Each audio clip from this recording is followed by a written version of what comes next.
ETF index mutual funds నేర్చుకుని stock మార్కెట్లో రాణించాలనుకుంటున్నారా? వెంటనే ఈ నెంబర్కి కాల్ చేయండి. హాయ్ హలో నమస్తే, welcome back to Suman TV. ప్రస్తుతం మనతో పాటు ఉన్నారు ఎడ్యున్ కెరియర్ గైడెన్స్ డైరెక్టర్ వేణుగోపాల్ గారు. సార్తో మాట్లాడదాం. నమస్తే సార్. నమస్తే మేడం. సార్, ఇప్పుడు అమెరికాలో ఉన్నటువంటి మన ఇండియన్ సాఫ్ట్వేర్స్ పరిస్థితి ఎలా ఉంది? మన ఐటీ జాబ్స్ అసలు ఉంటాయా పోతాయా అంటే మీ అనాలైసిస్లో ఏం చెప్తారు సార్? మేడం, ఇప్పుడైతే ట్రంప్ అయితే అడ్మినిస్ట్రేషన్ అయితే స్టార్ట్ అయిపోయింది. మనకి జనవరి నుంచి ఆయన ప్రెసిడెంట్గా ప్రమాణ స్వీకారం చేసిన తర్వాత అమెరికాలో పెనుమార్పులు వస్తాయని చెప్పాలి. ఎందుకంటే డొనాల్డ్ ట్రంప్ అనే వ్యక్తి బిజినెస్ ఫ్రెండ్లీగా ఉంటాడు అండ్ ఇమ్మిగ్రెంట్ యాంటీగా ఉంటాడు. ఈ రెండు విషయాలను గమనించినప్పుడు H1B మీద ఎవరైతే అక్కడ ఉన్నారో వీళ్ళకైతే తిప్పలు తప్పవు మేడం. ఎందుకు అంటే ఇంతకుముందు ప్రీవియస్ అడ్మినిస్ట్రేషన్లో కూడా వాళ్ళందరినీ ముప్ప తిప్పలు పెట్టి 3 చెరువులు నీళ్ళు తప్పించాడు ఆయన. ఆయన యొక్క కాన్సెప్ట్ ఏంటి అంటే ఇమిగ్రెంట్స్ వచ్చారా, మనకి ఇక్కడ ఇన్వెస్ట్ చేశారా, వెళ్ళిపోయారా అంటే బాగా టాలెంట్ ఉన్నటువంటి వాళ్ళని తప్పనిస్తే ఎవ్రీ 1 year ఒకసారి ఇప్పుడు ఏమైపోద్ది అంటే మేడం, ఒక ఫ్యామిలీగా అక్కడ పోయి ఉంటారు, పిల్లల్ని చదివించుకుంటూ ఉంటారు అనమాట. అంటే ఇప్పుడు మన ఈ జనరేషన్, యంగ్ జనరేషన్ ఎవరైతే ఉన్నారో 25, 30, 35లో ఉన్నటువంటి వాళ్ళందరూ కూడా నిరంతరము ఈ వీసా యొక్క స్ట్రగుల్లోనే వాళ్ళ జీవనాన్ని నెక్స్ట్ 4 ఏళ్ల పాటు గడపాల్సిన పరిస్థితి అయితే ఉంది. ఇప్పుడు మాకు తెలిసినటువంటి ఎంతోమంది మిత్రులు, లేకపోతే మాకు తెలిసినటువంటి ఫ్రెండ్స్ వాళ్ళ పిల్లలందరూ అక్కడ కూడా వాళ్ళు ఈఎంఐలు తీసుకొని ఇల్లు కొనుక్కొని ఉంటారు, అదేవిధంగా కారు కొనుక్కొని ఉంటారు, పిల్లల్ని చదివించుకుంటూ ఉంటారు. వాళ్ళంతా కూడా ఒక రకంగా చెప్పాలంటే డిస్టర్బ్ అయిపోయినటువంటి పరిస్థితి. ఎవరైతే అక్కడ గ్రీన్ కార్డ్ హోల్డర్స్ ఉన్నారో వాళ్ళ వరకు మేలే మేడం, వాళ్ళకి ఎటువంటి ఇబ్బంది లేదు.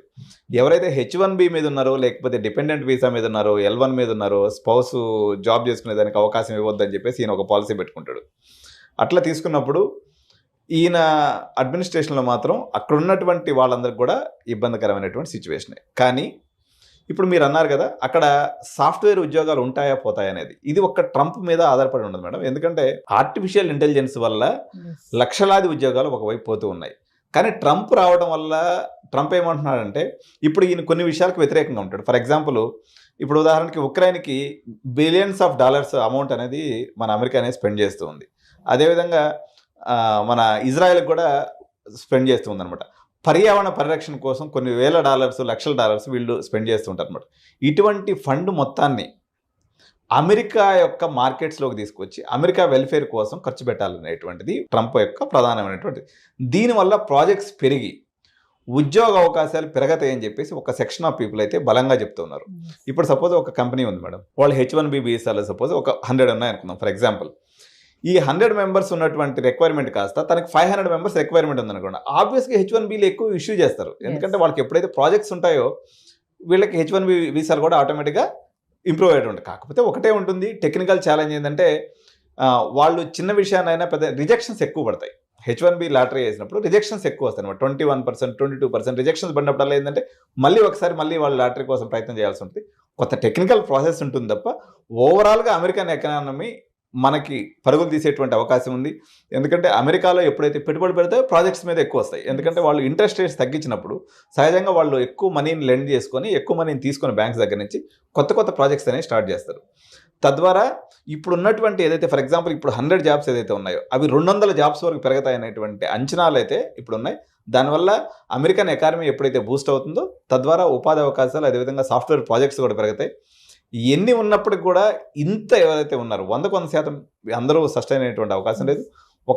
ఇప్పుడు ఉన్నటువంటి దాని మీద డబుల్ మెరుగుదలే ఉంటుంది తప్ప ట్రంప్ వల్ల టెక్నికల్గా ఇబ్బందులు, H1B వీసా విషయంలో ఇబ్బందులు, వాళ్ళకి డిపెండెంట్గా ఉండేటువంటి వాళ్ళ విషయంలో ఇబ్బందులు, ఇటువంటి టెక్నికల్ ఇబ్బందులు ఉంటాయి తప్ప ఓవరాల్గా ఉపాధి అయితే మాత్రం పెరుగుతుంది తప్ప తగ్గిపోయేటువంటి అవకాశం ఏం లేదు మేడం. ఆల్రెడీ AI వల్ల లే ఆఫ్స్ వస్తున్నాయని మనం వింటూనే ఉన్నాం సార్. ఇప్పుడు ట్రంప్ రావడము అంటే ఈ రెండు ఒకేసారి యాడ్ అవ్వడంతో ఏం ప్రాబ్లం లేదని అంటారా మీరు జాబ్స్కి? అంటే యాక్చువల్గా ఏమైందంటే మేడం, అమెరికా యొక్క స్పెండింగ్ అనేది ఏదైతే ఉంటుందో చాలా డైవర్సిఫైడ్ సెక్టార్లో ఉంటుంది అనమాట. ఈయన బిజినెస్ ఫ్రెండ్లీ కావడం వల్ల ఇప్పుడు అమెరికన్ కంపెనీస్కి ప్రాజెక్ట్స్ రూపంలో, ఫండ్స్ రూపంలో ఇబ్బంది లేకుండా చేస్తాడు. ఎందుకంటే ఇలాన్ మస్క్ ఎవరైతే ఉన్నాడో ఆయన్ని కూడా ట్రంప్ అడ్మినిస్ట్రేషన్లో తీసుకొని అమెరికాని ప్రపంచంలో కల్లా గ్రేట్గా చేయాలనే కాన్సెప్ట్తో అన్ని కంపెనీస్కి ఫండ్స్ ఫ్లో పెరుగుతుంది, అదేవిధంగా ప్రాజెక్ట్స్ కూడా పెరుగుతాయి. కాబట్టి తద్వారా ఉపాధి అవకాశాలు పెరుగుతాయి తప్ప నష్టం లేదు.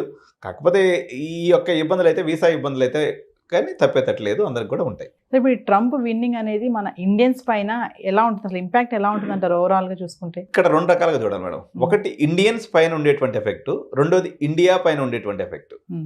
సో ఇండియన్స్ పైన ఓవరాల్గా తీసుకున్నప్పుడు న్యూట్రల్ ఎఫెక్ట్. అంతకుముందు మామూలుగా అనుకున్నాం కానీ నెగిటివ్ అవుతుంది అనేటువంటి కొన్ని అంచనాలు ఉన్నాయి, కానీ పెద్దగా నెగిటివ్ జరగకపోవచ్చు.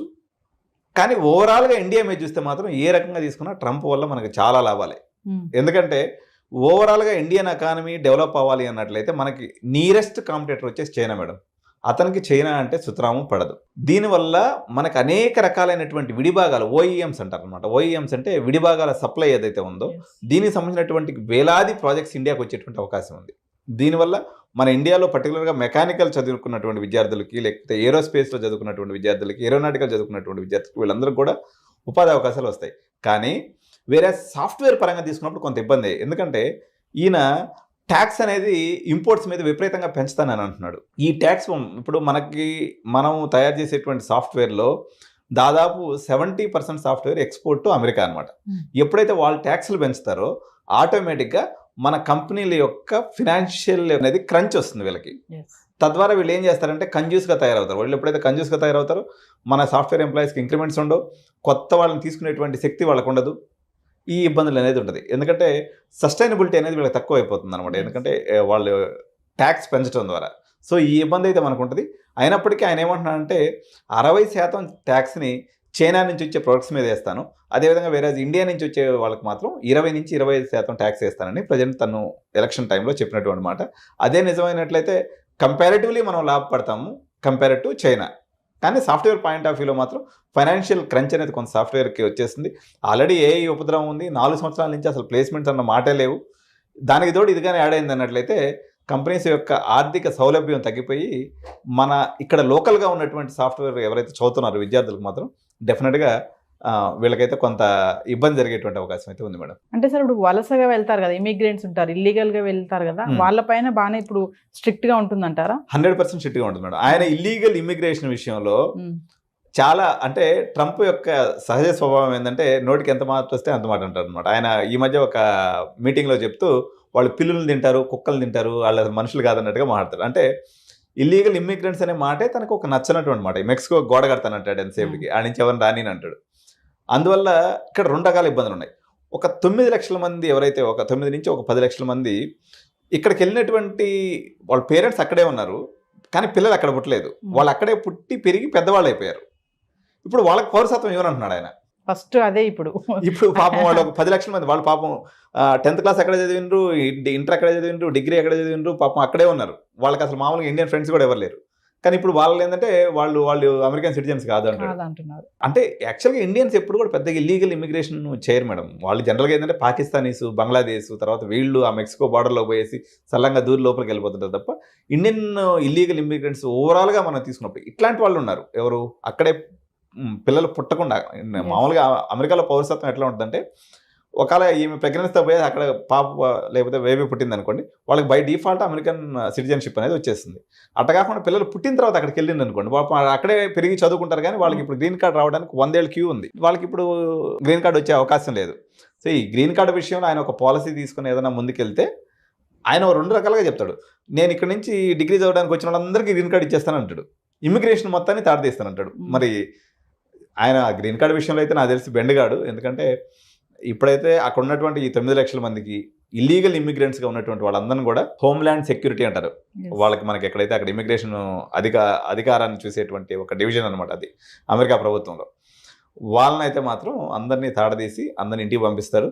తర్వాత రెండో ఇబ్బంది, మనకు ప్రధానమైనటువంటి ఇబ్బంది ఎవరైతే పార్ట్ టైంలు చేసుకుంటారో, ఇల్లీగల్గా పార్ట్ టైం చేస్తూ ఉంటారు మన వాళ్ళందరూ, వీళ్ళందరికీ కూడా ఒక రకంగా ఇబ్బందే. వాళ్ళందరినీ కూడా కంట్రోల్ చేసేటువంటి పరిస్థితి ఉంది. Thank you. నమస్తే.